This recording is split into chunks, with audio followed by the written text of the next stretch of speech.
the day my dream died. They say the first heartbreak of a girl's life isn't always love, sometimes it's her own father. For me, that heartbreak came on a grey October morning, when the leaves had started to fall and so had my faith in him. He was 17, standing in the middle of Oral Farmhouse in Salem, Oregon, clutching the acceptance letter from Juillard, my dream, my escape, my everything. My hands were shaking, my heart pounding, the ink still fresh on the page that promised a new life beyond the small town, beyond his control. But my father, Daniel Morgan, looked at that letter as if it were a sin. He didn't see my future, he saw rebellion. He didn't see my talent, he saw defiance. That night, he burned it. Right there, in front of me. I can still see the flame swallowing my name, the gold-embossed seal curling into ash. He said dreams were for people who didn't understand reality. And his reality, as he made sure I learned, was that my place was here. On his land. Under his rules. From that night on, I stopped playing the piano. I stopped looking out the window. I stopped believing that dreams had wings. But the funny thing about buried dreams? They don't die quietly. They rot beneath the soil until one day, they push through, ugly, restless, demanding light. Years passed, and the world outside our home kept spinning, but my life stood still. I worked his fields, cooked his meals, smiled through Sunday service like a dutiful daughter. Everyone in town thought Daniel Morgan was a good man, a respected one. But respect, I learned, is often built on secrets. When my mother died suddenly the following winter, everything in that house changed, except him. He didn't shed a tear. He just said, some people weren't made to last.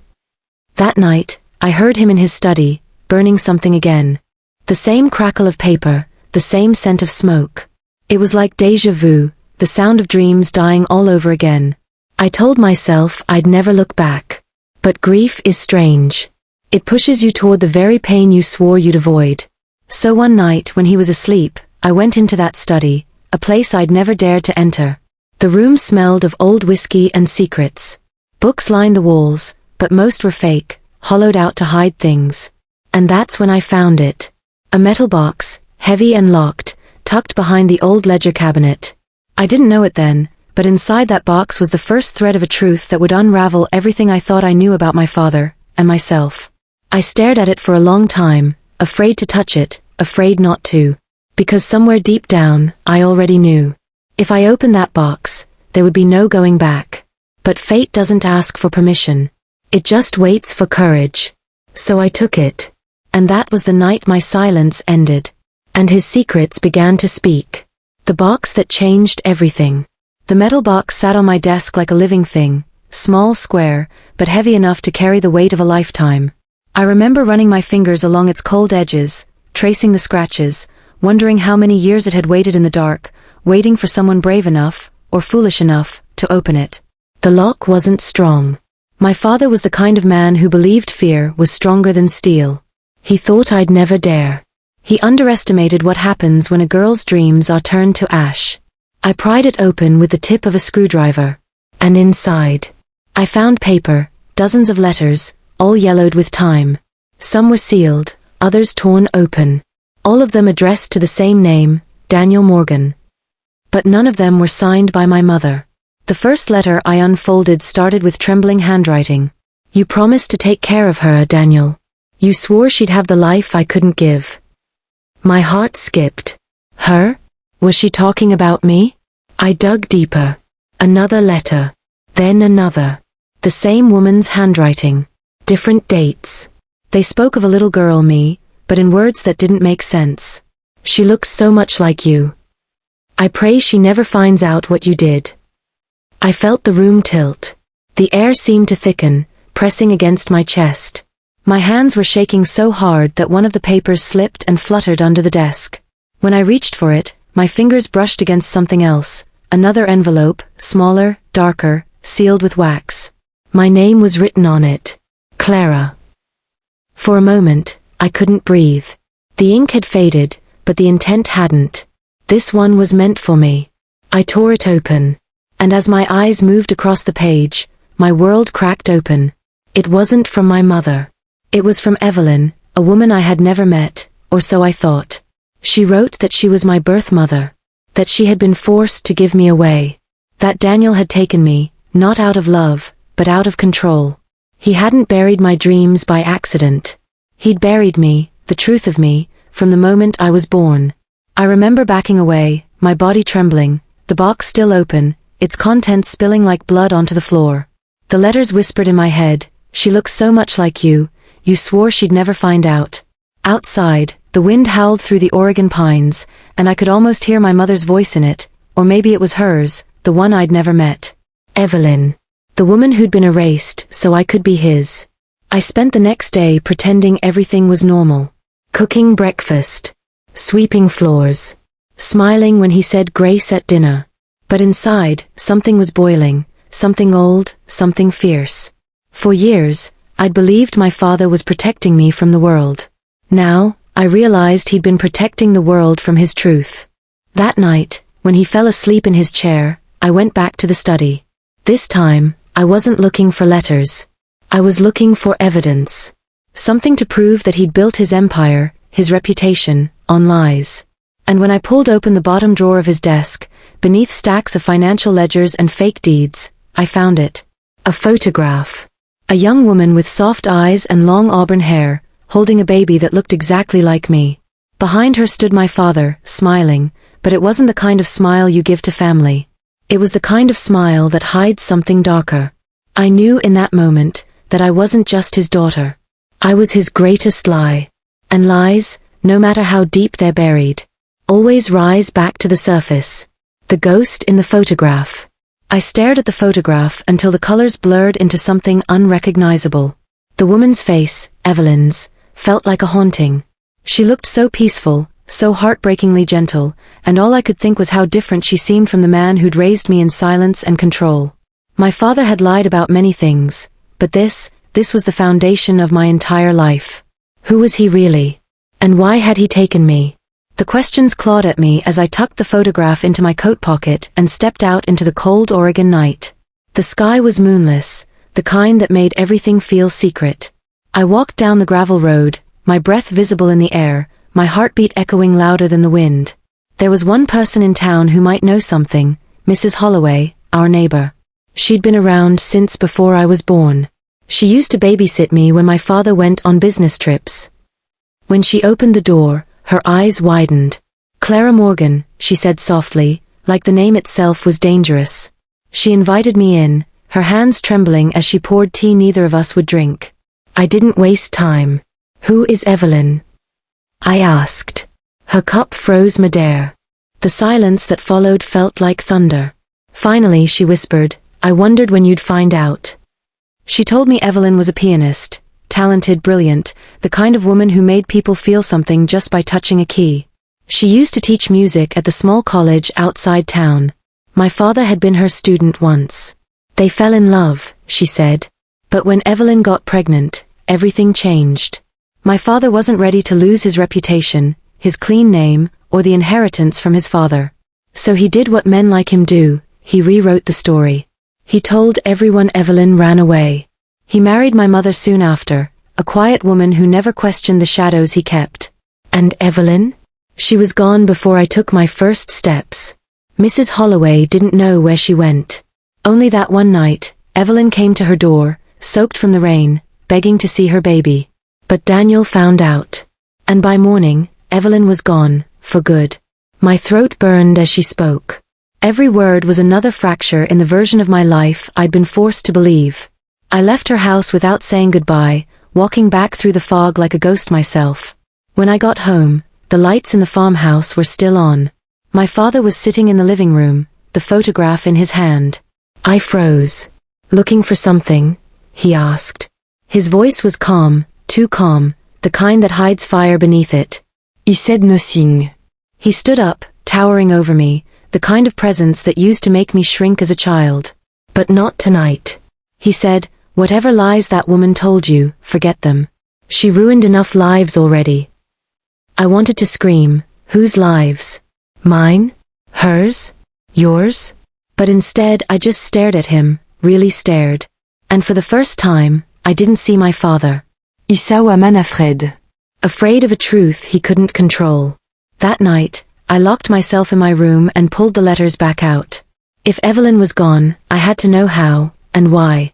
The answers weren't going to be found in whispers anymore. I needed proof.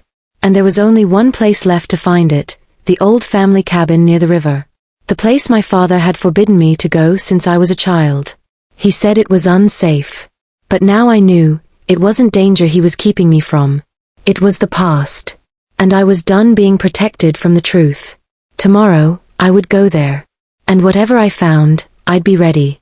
Even if it meant digging up more than just secrets. The cabin by the river.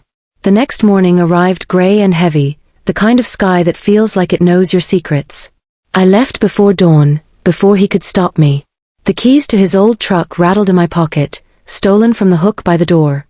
My hands were cold, but my resolve was burning. The drive to the river cabin was long, cutting through pine forests that whispered with memories. I hadn't been there since I was a child, when my father used to bring me fishing. Back then, I thought the cabin was magical, a place where the world stopped spinning. Now, it felt like the heart of something rotten. When I arrived, the cabin stood there, sagging under years of silence. The porch creaked, the windows fogged with grime. I pushed the door open, and the smell hit me, dust, mold, and something else. Something faint but sharp. It smelled like smoke. Inside, time had stopped. Old furniture covered in sheets. A piano in the corner, its keys yellowed with age. I approached it slowly, tracing my fingers along the wood. And then I saw it, carved faintly into the frame, almost hidden under the varnish. E.M. Evelyn Morgan. My heart sank. This was her piano. Her music. Her ghost. I sat down and pressed a single key. The note cracked through the silence, raw and broken, like a cry that had waited years to be heard. When the sound faded, I noticed something strange. The floor beneath the piano looked newer, as if it had been replaced. The planks didn't match the rest of the room. I knelt and ran my hand across them. They shifted slightly. Loose. With a deep breath, I pulled one up. Beneath it was a small wooden box wrapped in cloth, the edges stained and warped by water. My pulse thundered in my ears as I lifted it out. Inside were photographs, journal pages, and something that froze my blood, a hospital bracelet. Evelyn M. Morgan, 1989. The year I was born. I flipped through the journal pages, the ink faded but still legible. Her handwriting danced between hope and heartbreak. She wrote about my birth, about wanting to keep me, about Daniel's promises. Then the tone changed. The entries turned frantic. He won't let me leave. He says I'll ruin everything. I can't trust him anymore. I have to hide this for her, for Clara. The last page ended mid-sentence, as if she'd been interrupted. No signature. No goodbye. Just silence. I sat there shaking, the journal open in my lap, when I heard it, a crunch outside. Footsteps. I turned toward the window and saw the truck. My father's truck. He'd followed me. The cabin door burst open a second later, and there he was, out of breath, eyes blazing. "What the hell are you doing here, Clara?" he shouted. But his anger wasn't confusion, it was fear. I stood slowly, clutching the box. "You said she left. You said she didn't want me." His jaw clenched. "She didn't. She was unstable. You don't understand what she was capable of." I lifted the journal. "She understood you though. She was afraid of you." He took a step forward, his voice cracking. "She was sick. I did what I had to do to protect you." But then I saw it, the flicker in his eyes when he said protect. It wasn't guilt. It was possession. He reached out, but I backed away. The piano bench tipped over, crashing to the floor, the sound echoing through the cabin like thunder. And then something fell out from under the bench, a small, rusted locket. It broke open in my hand. Inside, a tiny photo, Evelyn holding me as a baby. On the back, etched in faint script. "For my Clara, so you'll always find your way home." Tears blurred my vision. My father froze, his face pale, his lie exposed not by words but by proof. And in that silence between us, something shifted, a lifetime of fear collapsing into fury. I whispered, "You didn't bury her dreams, Father. You buried her." His expression hardened. And for the first time in my life, he looked guilty. Outside, thunder rumbled across the valley. But inside that cabin, it wasn't the storm that terrified me. It was the truth that finally had a voice. The truth unearthed. The thunder outside broke open the sky, rain lashing the cabin like the world itself was trying to wash the truth clean. My father stood across from me, his eyes wide, his chest rising and falling like he couldn't tell whether to rage or beg. Between us lay the locket, the journal, and the ghost of a woman he'd tried to erase. "You don't know what you're talking about," he hissed, stepping closer. But I did. Every lie he'd ever told me was echoing back now, the letters, the photograph, the initials carved into the piano. And all of it pointed to one thing. He hadn't just stolen my dreams. He'd stolen my mother's life. I tightened my grip on the box. "You said she left us. You said she was unstable." He laughed, sharp and bitter. "You think you understand the world? You think a child knows what a man must do to protect his name? She was going to ruin me, Clara. She wouldn't stop." The way he said ruin me, not ruin us, cut deeper than any truth. That was all he ever cared about.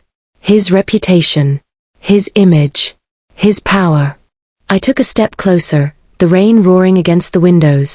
"So you made her disappear?" He looked away, and in that silence, I had my answer. He didn't need to speak. His guilt was written in every breath. Something inside me, something small and scared that had lived in his shadow for years, finally broke free. I said softly, "You took her voice, but you won't take mine."